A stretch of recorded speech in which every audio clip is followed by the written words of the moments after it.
الحمد لله نحمده ونستعينه ونستهديه ونستغفره ونعوذ بالله من شرور أنفسنا ومن سيئات أعمالنا. من يهدي الله فهو المهتدي ومن يضلل فلا هادي له. أشهد أن لا إله إلا الله وحده لا شريك له وأشهد أن محمدا عبده ورسوله.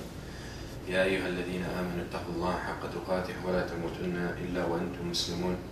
يا أيها الناس اتقوا ربكم الذي خلقكم من نفس واحدة وخلق منها زوجها وبث منهما رجالا كثيرا ونساء واتقوا الله الذي تساءلون به والأرحام إن الله كان عليكم رقيبا. أما بعد فإن أصدق الحديث كتاب الله وخير الهدي هدي محمد صلى الله عليه وسلم وشر الأمور محدثاتها وكل محدثة بدعة وكل بدعة ضلالة وكل ضلالة في النار. And here we are a couple of weeks away from the end of Ramadan or after the end of Ramadan, and it's very difficult to see, and it's very clear to see the difference in the morale and in the attitude between Ramadan and 2 weeks later. And it's really only for those whom Allah subhanahu wa ta'ala chooses and blesses that they can continue after Ramadan with not the same attitude, but maybe close by and close to it, and try to make their life more productive, and try to make their life a vehicle to come closer to Allah subhanahu wa ta'ala. And know these things happen by the tawfiq of Allah subhanahu wa ta'ala and by the help of Allah subhanahu wa ta'ala. So he who thinks that can do it on his own is wrong and naive. So we should always ask Allah subhanahu wa ta'ala to keep us on the path and to give us the strength to proceed and continue in his pleasure.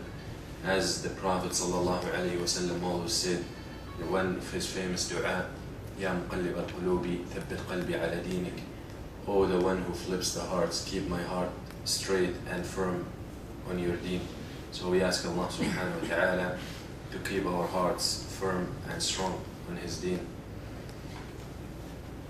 Going straight to the topic of tonight, and we proceed with these lectures trying to explain some of the fiqh principles and jurisdictions, jurisprudence of Islam. And we are talking in the transaction still, and today will be the end of a specific part, and that is some kind of transactions. And next time we will start a very significant and very important topic, and that is riba. But not directly riba, but we will be talking about loans, okay, debts, borrowing money, borrowing other than money. And this is one of the major things that a lot of people have confusion about. And it's really going to take us a few weeks to go over it, and because it's so important and so significant, I know each one of us needs to know about it. Okay? So inshallah you make the effort to make it. If you couldn't make it previously, make the effort to make it for the next few weeks. A lot of information and a lot of valuable knowledge that a lot of us are unaware of, and you will be surprised how easy things, or how easy a person can fall in riba, and how many things that we think are riba and they are in reality are not. They're not. Okay, so very important, inshallah, we make the effort to come and invite others who might be interested in this. Today we will finish with Bab al-Salam, and we talked about the Salam last time, I think, and we started about it. Today we will try to talk about another type of transaction, and we will see how we can fit and how we can apply those into a society where we can avoid the riba. Okay? Because they say, you always hear, if the bank will lend you money without making profits, what is the point? How can he do it? Why someone would give you a loan without making any profit out of it? So that is why we see the lack of help. That's why we see that people don't help anymore. No one wants to give loan for husna. okay, or loan just for the sake of Allah. Usually he wants a return. Why are you gonna give you $5,000 and freeze those 5,000, and then a year later you're gonna pay me 5,000? Maybe I can invest those 5,000 and make money. So that's why we see a lot of people falling in riba, and we see a lot of people putting their money in banks, in saving accounts, and in CDs and all that. To even now some checking accounts will give you riba, and will give you an interest and return on your money.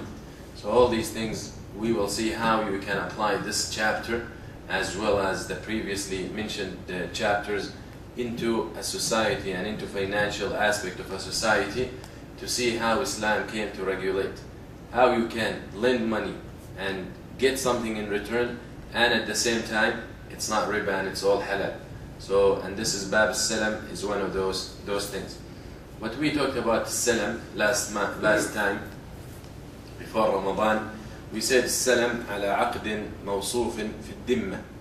Okay, عقد موصوف في الذمة بثمن مقبوض في مجلس العقد. So, just very quick understanding and reminder of this kind of transaction. We said this transaction is you buy something, okay, exactly described, which you will get in the future, but you pay for it on the time of the agreement, or in the time of agreement. Alright, so if we're sitting here making some kind of agreement, you're sitting in a room making some kind of agreement, if you are making agreement of salam, what that means,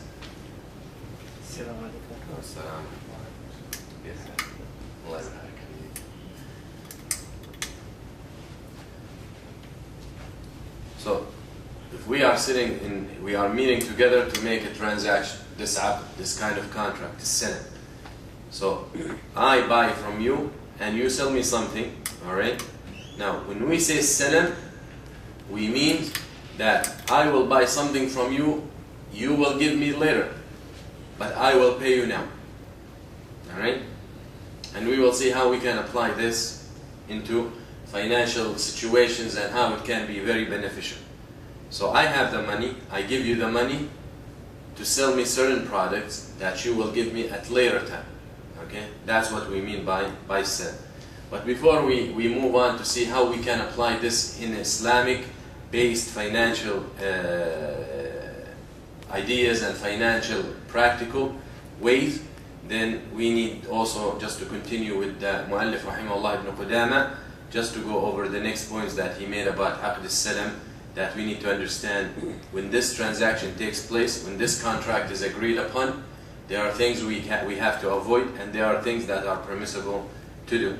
So we go with the Mu'allif Rahimahullah, where he said, في باب السلم ويجوز السلم في شيء يقبضه أجزاء متفرقة في أوقات معلومة، وإن أسلم ثمنا واحدا في شيئين لم يجوز حتى يبين ثمن كل جنس، ومن أسلف في شيء لم يصرفه إلى غيره، ولا يصح بيع المسلم فيه قبل قبضه ولا الحوالة به، وتجوز الإقالة فيه أو في بعضه لأنها فسق. Okay, we will take, these are some of the rulings concerning this kind of contract. Okay, again, just to make clear that we understand which contract we're talking about. We're talking about you buy something from me, you give me the money on the spot, and I will give you the product at later time that we agreed on. And in that time of the agreement, we describe exactly what you're going to give me. Right? For example, you come to me and you say, I'm going to buy from you 1,000 pounds of sugar that you're going to give me, okay, sugar. Let's say white sugar, specific kind of sugar. You're going to give me in 3 months. And I tell you, okay, that will cost you $1,000. So I give you give me the $1,000. In 3 months, I give you your 1,000 pounds of sugar. That is exactly what we're talking about. Okay, and we will see how that can be so beneficial. Because someone will say, why are you going to give my money now and get my product 3 months later? We will see. But before we move on, let's see some of the rulings. He said, يجوز السلم في شيء يقبضه أجزاء متفرقة في أوقات معلومة. The example I just gave about the 1,000 pounds of sugar, Also, it can be divided over time. Okay? So for example, but the condition is I give you the money on the spot, the whole thing. Alright? Now, you say, we agree that you give me 300 pounds in a month, then another 300 pounds in a month, in 2 months, then the rest in the third month. That is permissible. So we can divide that over a period of time. Alright? وإن أسلم ثمنا واحدا في شيئين لم يجز حتى يبين ثمن كل جنس. If we agree, what this point says, if we agree on two things. Okay? For example, you say, I give you $1,000, so you can give me in 3 months or X amount of time, you give me 1,000 pounds of sugar and dates, or sugar and rice. Alright? This is not permissible this way. Because I did not mention how much sugar and how much rice. We said we have to be specific. So the way we can do this is, I give you the $1,000 today, in 3 months you give me 500 pounds of sugar and 400 pounds of rice. 500 pounds of sugar, 200 pounds of rice, 300 pounds of sugar, 500, whatever the agreement. But if we are talking about two products that will be turned in at the end of the time, okay, at the end of the agreement, on the date of the agreement, which is 3 months, we have to specify exactly how much of each one, or how much the quantity, or the weight, or the quality. All these descriptions need to be there. Alright? So I cannot just say, here's $1,000, in 3 months you give me sugar and date, or sugar and rice. I did not mention how much sugar, how much rice. Or you give me 1,000 pounds of sugar and rice. That is wrong too. 1,000, maybe rice is cheaper than sugar, for example, or vice versa. So I give you 900 pounds of this and 100 pounds. Alright? So we have to specify. Alright. Then he said, وَمَنْ أَسْلَفَ فِي شَيْءٍ لَمْ يَصْرُفْهُ إِلَى غَيْرِهِ.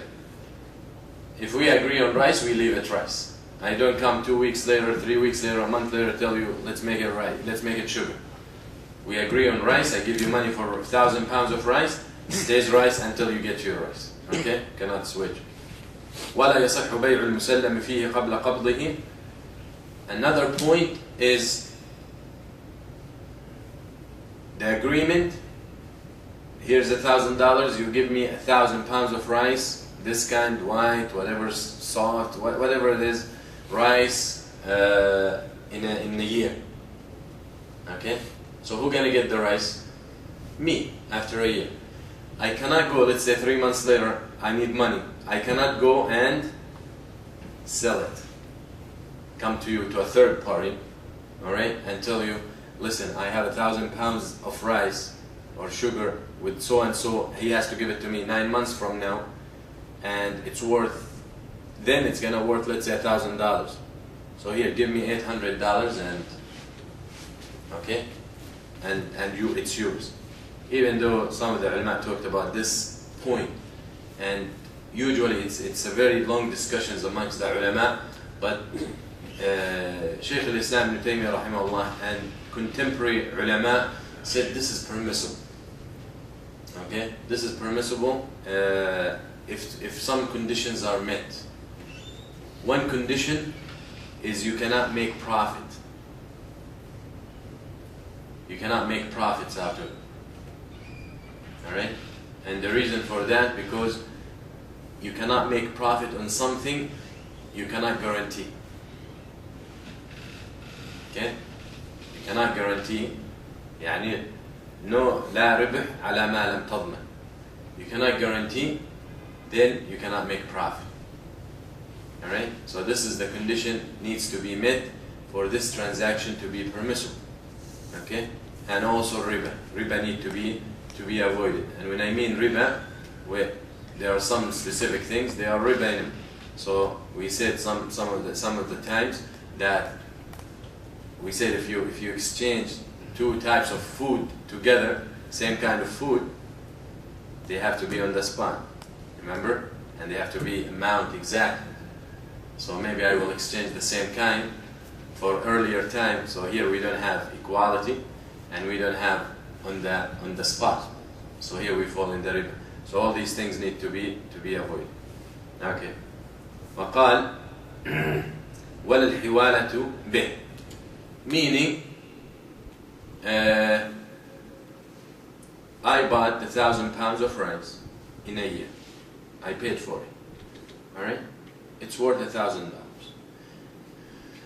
Someone who lend me money sometimes for $1,000, for example, $500, whatever, and now he comes to ask me for the money. I cannot tell him, go to so and so who has to give me the rice in a year and take money from him, and then I will collect the difference. All right? That is not allowed. In Salam, you cannot do that. You cannot send someone who owes you money, or you owe someone money. Any kind of that you cannot transfer. Okay? You cannot transfer someone or turn someone to take care of it. It's yours, and then you can do whatever with it when you get it. وتجوز الإقالة فيه أو في بعضه لأنه فسخ. Okay.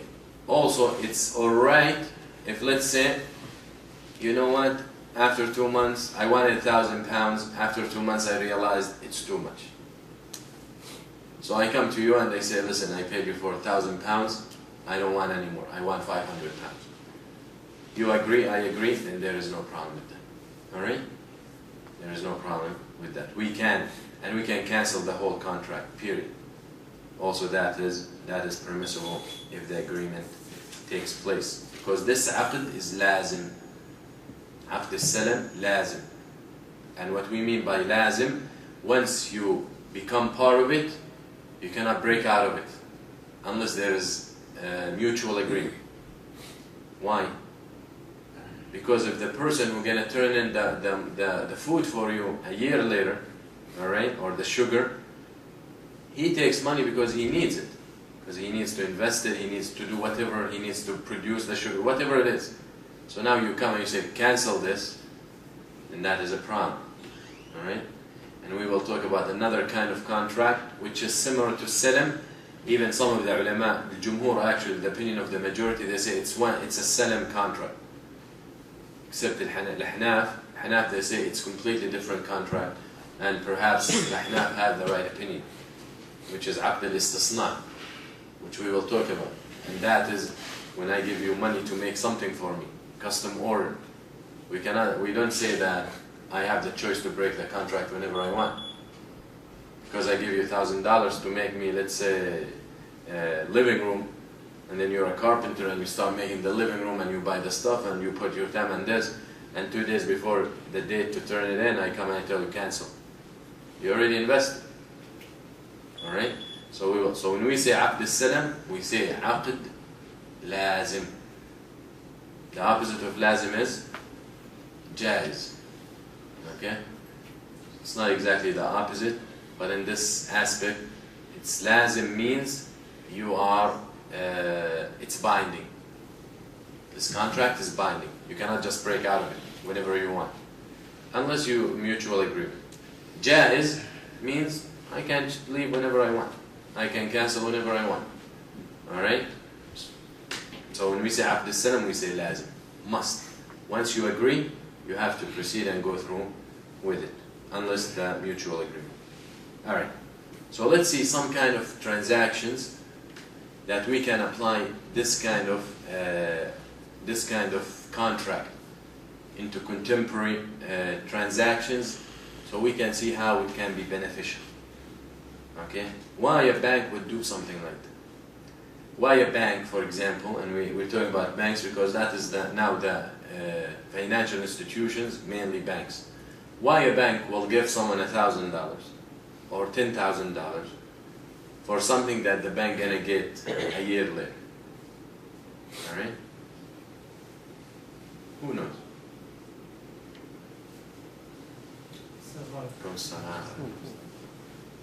Maybe the price of the commodity is high now, and then they think it will be lower later. The opposite. Or the opposite. No, if it's the way you're saying it, then no one with sound mind will go for it. The opposite. Because usually, if I gonna lend you the money, okay, we're not talking about lending here. We're talking about buying. This contract is buying. I give you the money and you sell me the product, but I'm gonna get it later. Alright? Because if we say it's lending, then it's riba. because any kind, as we will talk about next week, any kind of loan that brings benefit to the lender is riba. Any kind of loan that will bring benefit to the lender is riba. That will be the next week, inshallah. We'll start talking about that. All right. So, as the brother said, that if let's say I'm gonna lend the money to a farmer. I'm the bank. The farmer came to me, and he said, you know, I need $10,000 to invest in my farm, because this farmer has the land but doesn't have people, doesn't have machines, doesn't have equipment, doesn't have supplies, so he needs money to invest in the farm. All right. Then he says, I will sell you 1,000 pounds. Let's say he's gonna farm dates. I will sell you 1,000 pounds of dates for $10,000. We know that the 10,000 or the 1,000 pounds of dates that we describe, this kind of dates, this. We mentioned the qualities, we are specific. We know that they sell, when it's the season, they sell for $12,000. So here the bank gonna give $10,000, buy the dates that he gonna collect later on, buy it now for $10,000, but when he gets it, he can sell it for $12,000. So here he made $2,000, or the bank made $2,000. You understand? Now the example I give, there is a restriction. Who remembers the restriction? When we said about Aqd al-Salam, we said we need to specify the product, but we cannot say, especially when it's farming, which plants or fruits or whatever, we cannot say where it's coming from. So this way we keep some kind of leeway, leniency. If I can get it from me, I can get it somewhere else. All right? I cannot say, for example, this farmer who came to borrow the 10, or who came to sell the 1,000 pounds, okay? He cannot come and say, I need the 10,000 to invest in my farm, and once I'm gonna plant dates, and once I get the dates, or my trees produce the dates, I'm gonna give you 10,000 pounds, or the 1,000 pounds from my dates. He cannot do that. Why? Because there's no guarantee that there's going to be dates. True. What else? You don't gather any fruits altogether. Huh? There's no guarantee. There's no guarantee on it. There's no guarantee that his farm will produce. But most probably there is some farm going to produce. So he can get it from somewhere. So we say dates. 1,000 pounds of X type of dates. But he cannot say 1,000 pounds of X type of dates from my farm, or from so and so farm. Alright? So this way, when the time comes, he can get, if he doesn't have the date, he can take it from his farm, if he has it. But at the time of the contract, he cannot specify that it's from his dates. If he doesn't have it, then he can buy it from somewhere else. Alright? So that is specific that we need to understand. So this is a way. So instead of this farmer coming and borrowing $10,000 from the bank, and the bank gonna charge him 3-4% interest over a year, all right? So then the $10,000 he borrowed, he has to return how much? Let's say $12,000, assuming, okay, based on the interest rate, all right? This riba. But now we have a substitute. We have an alternative where the bank can benefit, and the farmer can benefit, the lender can benefit, and the borrower can benefit. And that is Aqd al-Salam. The farmer comes, I sell you dates, I give you in a year the dates for $10,000, and you know the value of these dates in a year will be 12,000. So maybe you can make even more than what you would make if you charge me interest. Got it? Now how much interest they charge for a general loan? If you go and you borrow, if you tell the bank I need to borrow $10,000, what is the average? Any ideas? You're in the financial world. 7? 17. Well, at least. Sometimes 17. Yeah. Even like credit cards, which we already talked about credit, but credit cards, when you're late one payment, how much the interest? There are some credit cards reaches 20 and 23 and 25 and even more based on your credit. Alright? Because you need the money, so you charge and you borrow the money, but now you can't pay. Alright? So this is an alternative. When you talk about Islamic financing, this is an alternative. So the bank didn't deal with riba, and yet still made money. The farmer didn't borrow in riba, and yet he managed to invest and managed to move on with his farm. Alright? Another situation, another alternative. Now, those people, the kuffar, don't know about it. They never thought about this. They have this kind of transaction, but not exact. Futures market. Okay? But the point is, there are specific things, because a lot of details, because as we said, one of the restrictions is we cannot say this coming from so and so. Okay? Now,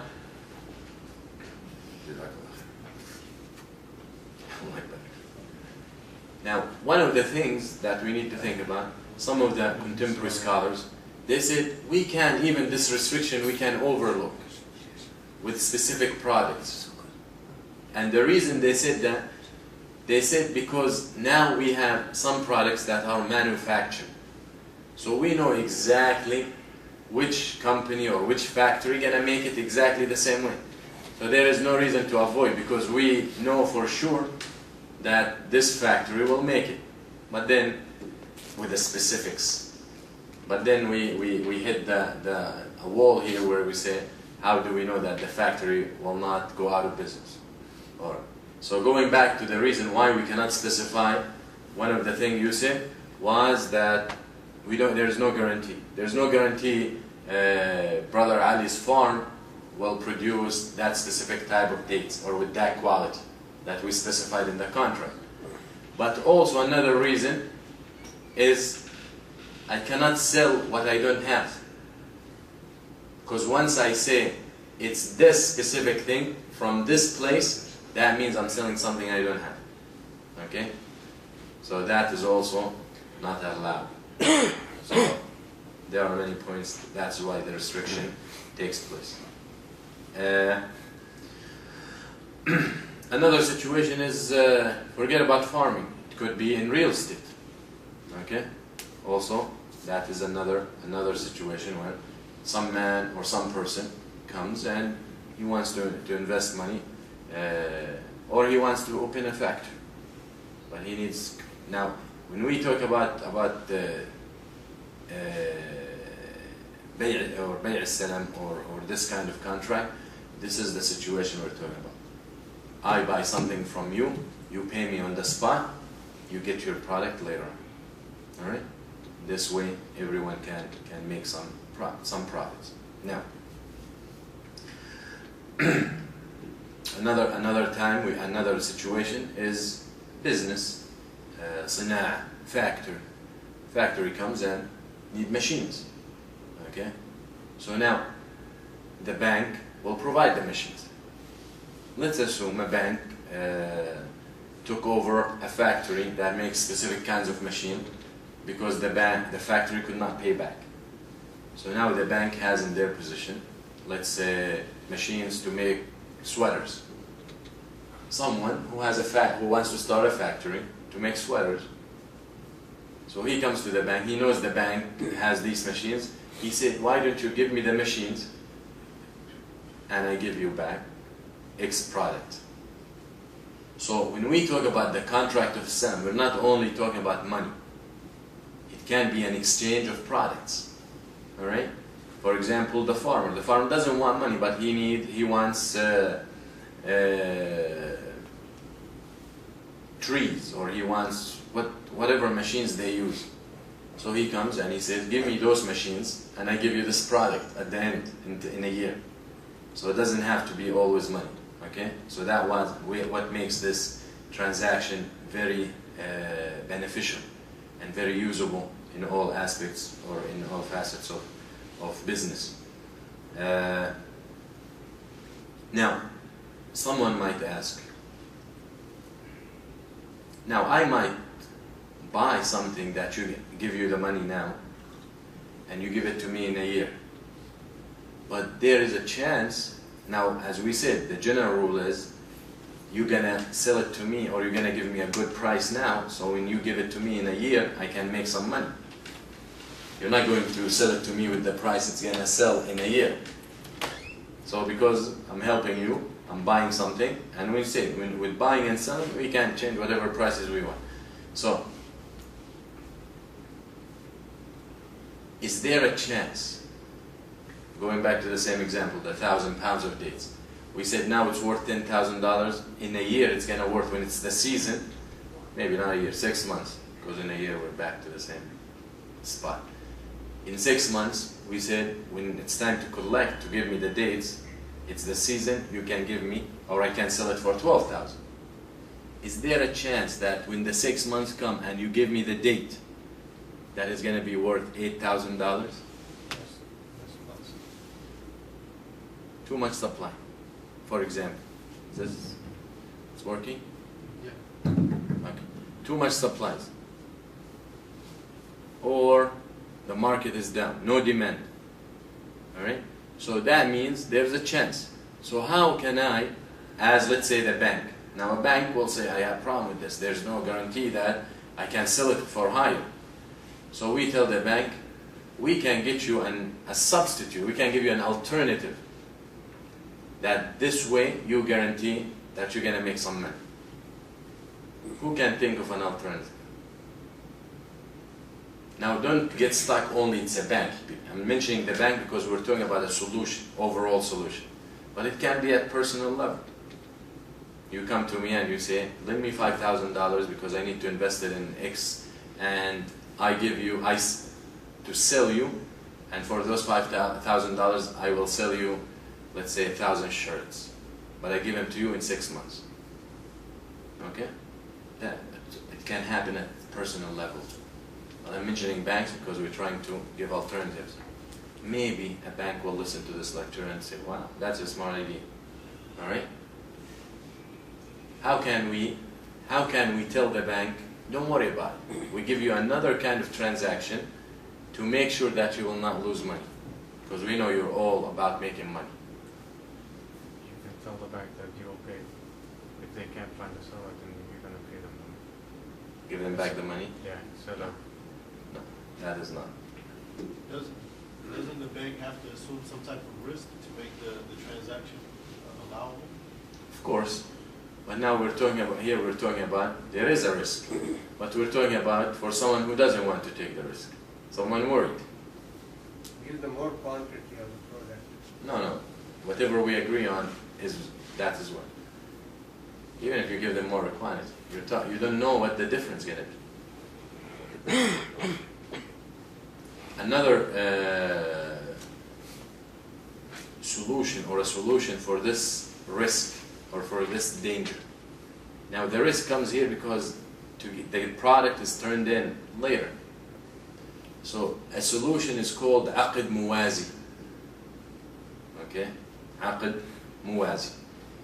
Or, if I can translate it, parallel contract. Parallel. When we say parallel, we mean at the same time. Okay? What does that mean? Okay. When we say al-aqd al-muwazi or salam al-muwazi, means the bank has the deal with the farmer, right? What is it? The bank gonna buy from the farmer 1,000 pounds of date for $10,000, and the date's turned in 6 months from now. The bank goes to someone else and does the same contract, but now opposite. So now the bank, what they're gonna sell? The date. 1,000 pounds of dates. Okay, to a guy for $11,000. Got it? So when and they agree, the bank will agree with this person, we're gonna give you the dates in 6 months and 10 days. However, when we say parallel, that means they cannot cross, meaning there cannot be any connection between this contract, between the bank and the farmer, and between the bank, the contract between the bank and, let's say, the distributor. Meaning what? Meaning the bank cannot sell the same exact product. What does that mean? The bank cannot say, to the distributor, I'm gonna sell you the 1,000 pounds that I agreed on with, let's say, farmer X. But he can give him the same description. So if the time comes and farmer cannot provide the 1,000 pounds to the bank can go and get it from somewhere else. Alright? So in this manner, the bank guarantees its money. It guarantees it's going to make profit. So risk-free. Because remember, the bank is not it's not a supermarket. The bank doesn't want to deal with it. That's why the riba taking place with the banks, because the banks don't want to own anything. The banks come and you want the house, we will pay for it and you pay us back. But if the bank wants to go to the house and buy the house and have possession of the house, which is few extra steps, then you go ahead and you can buy it from the bank and the bank can finance it for you. You understand? And it all will be okay with specifics. But in general, the general idea of riba, then there will be no riba in this kind of transaction. Okay? But the problem, the bank never has possession of anything. The bank lends the money. So once there's a third party lending and collecting back more, that is where riba comes in. Alright? And that's what we will talk about in the next weeks, inshallah. Okay, so that's one of the applications. That is Salam al-Muwazi. That is the parallel salam or the parallel contract to guarantee or to cut down on the risk. Alright? That is one of the solutions for the banks who want to do this, or the people. Okay. So these are some few transactions that I gave some examples where we can sell and buy, we can get money to invest, and both parties can benefit without dealing with riba. Because always you hear,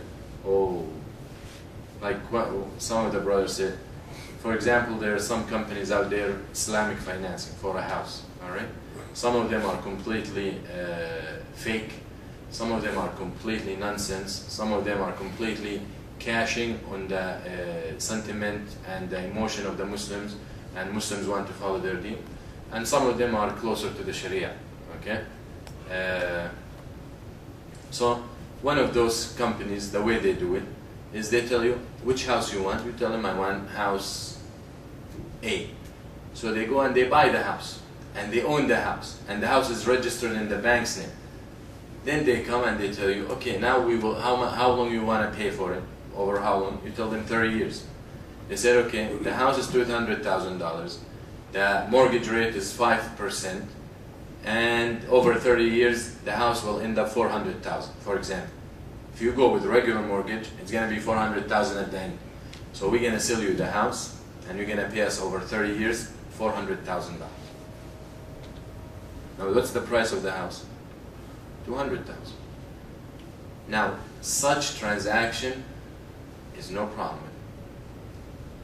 You see, the key is the bank had possession of the house. Now, someone might say, where is the Islamic here if they're still going to make money out of you? Now the question becomes, how you want these banks to operate? They can just buy you the house for $200,000 and finance it for you over 30 years for $200,000?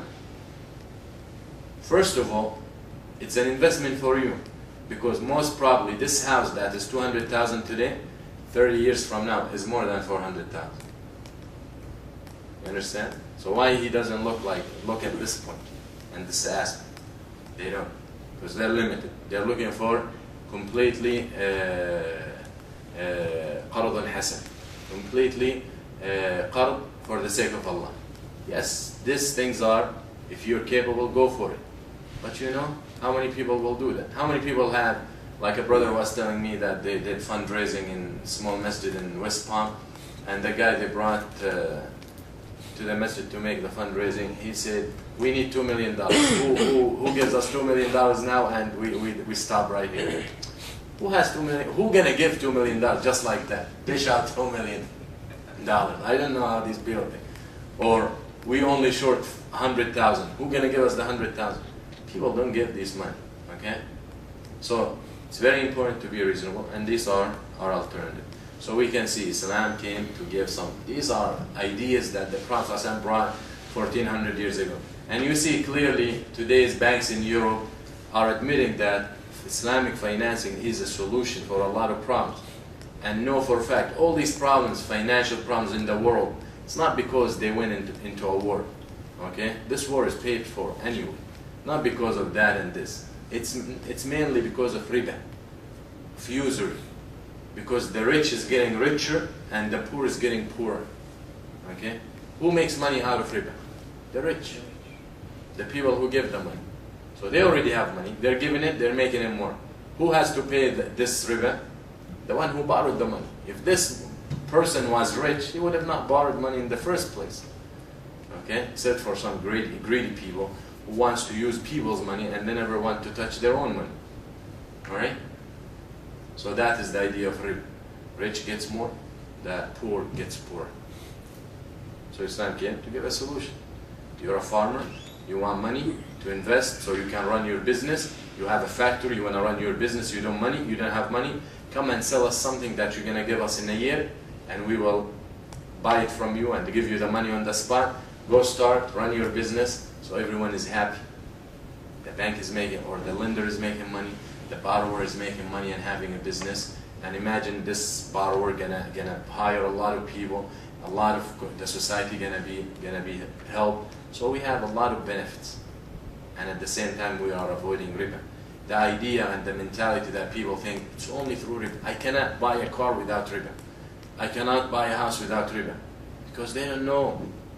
Because the kind of society we live in, it predominated our minds and preoccupied our minds with this idea that there has to be interest.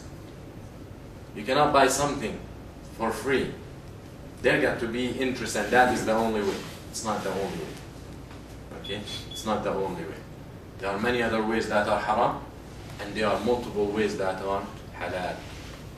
But they are not most probably applied in this society.